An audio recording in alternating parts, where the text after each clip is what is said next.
மாண்புமிகு உறுப்பினர் திரு தம்மிமுன் அன்சாரி அவர்கள். மாண்புமிகு பேரவை தலைவர் அவர்களே, கடலூர் மாவட்டம் எனது சிதம்பரம் தொகுதிக்கு ஒரு மிகப்பெரிய சுற்றுச்சூழல் ஆபத்து இருக்கிறது. சிதம்பரம் தொகுதிக்கு உட்பட்ட பரங்கிப்பேட்டை நகரத்திலிருந்து கிழக்கே சுமார் 18 கிலோமீட்டர் கடல் தூரத்தில் ஹிந்துஸ்தான் ஆயில் எக்ஸ்ப்ளோரேஷன் கம்பெனி லிமிடெடின் சார்பிலே புதிதாக ஹைட்ரோ கார்பன் கிணறுகளை தோண்டுவதற்கான விண்ணப்பத்தை அவர்கள் தமிழக அரசுக்கு சமர்ப்பித்திருக்கிறார்கள். எனது சிதம்பரம் தொகுதிக்கு உட்பட்ட பரங்கிப்பேட்டைக்கு கிழக்கே ஹைட்ரோ கார்பன் கிணறுகள் அமைப்பதற்கான திட்டங்கள் குறித்த விவகாரத்தில் இந்த அரசுடைய நிலைப்பாடு என்ன என்பதை கவனத்தை ஈர்த்து நான் அமர்கிறேன் தங்கள் வாயிலாக. மாண்புமிகு சுற்றுச்சூழல் மற்றும் காலநிலை மாற்றத்துறை அமைச்சர் அவர்கள் விவர அறிக்கை ஒன்று உறுப்பினர் மேசையில் மேல் உள்ள சிறுகணில் பதிவேற்றம் செய்யப்பட்டுள்ளது என்பதை தெரிவித்துக் கொள்கிறேன். மாண்புமிகு உறுப்பினர் தம்மிமுன் அன்சாரி, கேள்வி ஏதேனும் இருக்கலாம்? அனுமதி.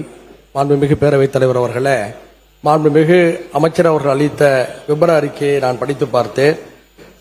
இத்திட்டத்தினால் சுற்றுச்சூழல், கடல்சார் உயிரினங்கள் மற்றும் மீன்வளம் ஆகியவற்றுக்கு ஏற்படக்கூடிய அனைத்து பாதிப்புகளையும் கூர்ந்தாய்வு செய்து மீனவர்களின் வாழ்வாதாரத்தை பாதுகாப்பதில் எவ்வித சமரசத்துக்கும் இடமளிக்காமல் இந்த அரசு உறுதியான நடவடிக்கைகளை மேற்கொள்ளும் என்று கூறியிருக்கின்றார். ஏற்கனவே நான் அவரை நேரில் அவரது அறையிலே சந்தித்து இது குறித்து விரிவாகவும் பேசியிருக்கின்றேன். இப்போது அந்த பகுதி முழுக்கவே ஒரு பதற்றம் இருக்கிறது. ஏற்கனவே இத்தகைய கிணறுகள் அங்கே தோண்டப்பட்டிருக்கிற காரணத்தினாலே பல பாதிப்புகள் வந்து கொண்டிருக்கக்கூடிய நிலையில அமைச்சர் அவர்களை நான் பேசி முடித்த பிறகு நீங்க பதில் சொல்லுங்க. இப்போது புதிதாக 4 கிணறுகளை தோண்டுவதன் மூலமாக நிலத்தடி நீர் உட்போகும், விவசாய விளைநிலங்கள் பாதிக்கப்படும், மீனவர்களுடைய வாழ்வாதாரங்கள் பேரழிவுக்கு உள்ளாகும், புற்றுநோய் போன்ற நோய்கள் பரவக்கூடிய ஒரு அபாயம் இருக்கிறது என்ற காரணத்தினாலே அந்த பகுதி மக்கள் தொடர்ந்து போராடுகிறார்கள். அந்த பகுதியை சுற்றியுள்ள உள்ளாட்சி அமைப்புகளிலும் இதற்கு எதிராக தீர்மானத்தை நிறைவேற்றியிருக்கிறார்கள். ஏற்கனவே ONGC நிறுவனம் இது போன்ற ஒரு அனுமதியை கேட்டபோது அன்றைய திமுக அரசு அதை மறுத்திருக்கிறது, உறுதியாக நிராகரித்திருக்கிறது. அந்த வகையில் இந்த திட்டத்தை இந்த அரசு உறுதியாக நிராகரிக்க வேண்டும், தொகுதி மக்களுடைய பதற்றத்தை குறைக்க வேண்டும் என்று தங்கள் வாயிலாக நான் கூறி அமர்கிறேன். மாண்புமிகு அமைச்சர். வங்கக்கடலில் காவிரி படுகையில் கடலூர் மாவட்டம் பரங்கிப்பட்டி நகரிலிருந்து கிழக்கே சுமார் 18 கிலோமீட்டர் தொலைவிலும் கடலூர் நகரிலிருந்து தென்கிழக்கே சுமார் 30 கிலோமீட்டர் தொலைவிலும் அமைந்துள்ள இந்த ஹிந்துஸ்தான் ஆயில் கம்பெனி லிமிட் 9.5 கடல் மைல் தொலைவில் அமைந்துள்ளது. மாண்புமிகு சட்டமன்ற உறுப்பினர் அவர்கள்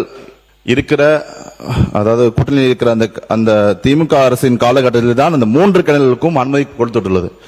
அது ஏற்கனவே உள்ள 4 கிணறுல 2006 காலகட்டத்திலும் 2009 காலத்தில் 2 கிணறுகளுக்கும், அதிமுக காலத்தில் 2012 ஒரு கிணறுக்கும் ஆகிய மொத்தம் 4 கிணறுகளுக்குமே திமுக 3 கிணறுகளுக்கு திமுக ஆட்சி புரிந்த காலகட்டத்திலும் அதிமுக ஆட்சி புரிந்த காலகட்டத்தில் ஒரு கிணறுக்கும் தான் அனுமதி கொடுக்கப்பட்டது.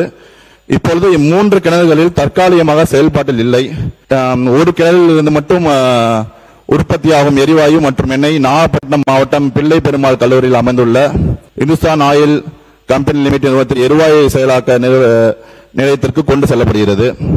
தற்போது இந்த இந்துஸ்தான் ஆயில் நிறுவனமானது மேற்கூறிய கடல்சார் எண்ணெய் மற்றும் எரிவாயு வளாகத்தில் கூடுதலாக 4 மேம்பாட்டு கிணறுகள் துளையிடும் திட்டம் நிறுவுவதற்காக உத்தேசித்துள்ளது. மத்திய அமைச்சகத்தில் இத்திட்டத்திற்கான வரையறை நிபந்தனை டேர்ம்ஸ் ஆஃப் ரெஃபரன்ஸ் 21/8/2022 அன்று வழங்கப்பட்டுள்ளது. மேற்கொண்ட செயல்பாடு கடற்கரையிலிருந்து 12 மைல்கள் எல்லையில் அமைந்துள்ளதால் கடலோர ஒழுங்குமுறை மண்டல அறிவிப்பு 2011 படி கோஸ்டல் ரெகுலேஷன் ஜோன் நோட்டிபிகேஷன் அதன்படி 1/6/2026 அன்று விண்ணப்பித்து தற்போது நிறுவனத்தின் உத்தேசப்பட்டுள்ள திட்டத்தின் தமிழ்நாடு கடலோர மண்டல மேலாண்மை ஆணையம் பரிசீலனைக்காக கடலூர் மாவட்ட ஆட்சியர் கடலூர் மாவட்ட கடலோர மண்டல மேலாண்மை ஆணையத்துக்காக அனுப்பப்பட்டுள்ளது. ஒன்றை நான் இந்த வாயிலாக கூட விரும்புகிறேன்.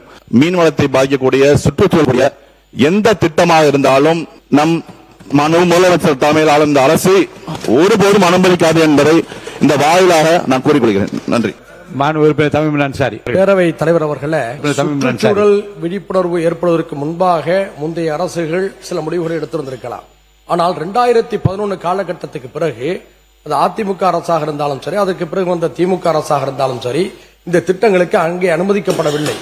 குறிப்பாக 2021க்கு பிறகு அன்றைய திராவிட மாடல் அரசிலே தளபதி முத்துவேல் கருணாநிதி ஸ்டாலின் அவர்கள் முதலமைச்சராக இருந்தபோது ONGC நிறுவனம் கேட்ட பிறகு சுற்றுச்சூழல் ஆர்வலர்கள் பொதுமக்களுடைய வேண்டுகோளை ஏற்று அந்த அரசு அதை நிராகரித்திருக்கிறது. எனவே இது எந்த அரசு செய்தது எந்த அரசு செய்யவில்லை என்ற அரசியல்வாதத்துக்குள் செல்லாமல் மண்ணை பாதுகாக்க வேண்டும். இந்த மண் மலடாகிவிடக் கூடாது.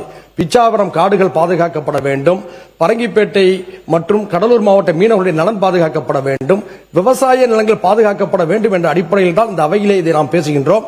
அந்த அடிப்படையில் பாதுகாக்கப்பட்ட காவிரி பாதுகாப்பு வேளாண் மண்டலத்துக்கு உட்பட்ட பகுதியாக இருந்தாலும் சரி, அதை சுற்றியுள்ள பகுதியாக இருந்தாலும் சரி, இந்த திட்டங்களுக்கு எந்த விதத்திலும் அனுமதிக்க கொடுக்க வேண்டாம் என உறுதியாக இருக்குமாறு மீண்டும் கேட்டு அமர்கிறேன். நன்றி.